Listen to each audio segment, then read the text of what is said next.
13 মাস এই সরকারের বয়স হয়ে গেছে। সরকার উদ্যোগ নিয়েছে ফেব্রুয়ারি মাসের প্রথমার্ধে জাতীয় সংসদের ইলেকশন করবে এবং সরকার প্রধান হিসেবে ডক্টর ইউনূস নিজেই বলেছেন একটি ঐতিহাসিক নির্বাচন করবে, জি, ইতিহাসের সেরা নির্বাচনের ভাবে ইতিহাসের সেরা নির্বাচন হবে।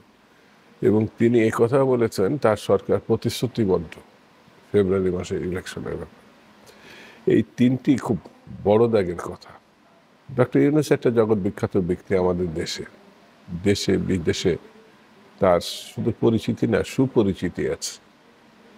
তো তার কাছ থেকে মানুষ ভালো কিছুই আশা করে, কিন্তু জিজ্ঞাসা যে কোনো কারণে হোক, তারা এবং তাদের দলে এই জন্য বলছে ডক্টর ইউনূস উৎসাহিত করার পর গণঅভ্যুত্থানে যারা সম্পৃক্ত ছিল তাদের একটা বড় অংশ একটি নতুন দল গঠন করেছে।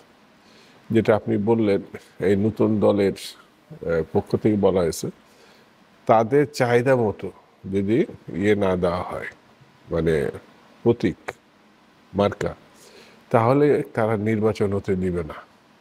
আবার আজকে আপনার কাছে শুনলাম যে অন্য পার্টির যেসব মার্কা আছে, প্রতীক আছে, তাদের জন্মেরও আগে এই প্রতীকের জন্ম হয়েছিল, তারা আবার ওই প্রতীক এখন বাতিল চাচ্ছে যদি তারা না পায়।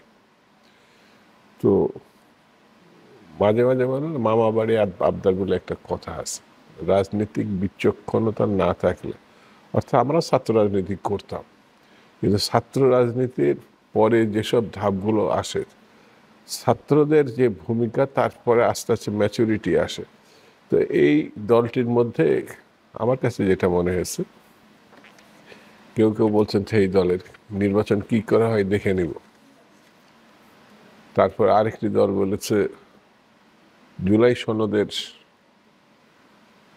ভিত্তিতে নির্বাচনটা হতে হবে, তাছাড়া তারা নির্বাচন অ্যাকসেপ্ট করবে না, আইনি ভিত্তি লাগবে। যে হ্যাঁ, সেটা তারা আমার কাছে যেটা মনে হয়েছে যে গণতন্ত্রের উত্তরণ যারা চায় তাদেরকে আরো সতর্ক ভূমিকা পালন করে সামনের দিকে যেতে হবে। সেটি হচ্ছে এই জুলাইয়ের সনদ, আমি যতটুকু জানি কম বেশি একটা জায়গায় একটা মতের কাছাকাছি আসছে।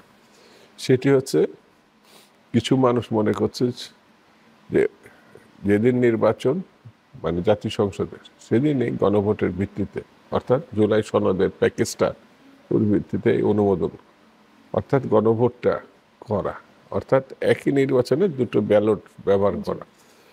বিএনপিও এই ধরনের প্রপোজাল, এক ধরনের একটা প্রপোজাল আছে। আমার কাছে মনে হচ্ছে এটা বাস্তবোচিত এই কারণে, দুটো নির্বাচন কম সময়ের ভিতর দখল এবং অর্থনৈতিক বিষয়টি এটা সামাল দেওয়া এখনকার পরিস্থিতিতে খুব কঠিন হবে। তো যদি ফেব্রুয়ারি মাসের মধ্যেই করতে হয়, তাহলে মাথা ঠান্ডা করে আপনাকে এগোতে হবে। আর যদি কোনো কারণে আমরা এই নির্বাচনে নিজেরাই নিজেদের ভূমিকার কারণে বিঘ্নিত করি, যে সংকটগুলো ইতিমধ্যে দেখা দিচ্ছে, এই সংকট আরো তীব্র হবে।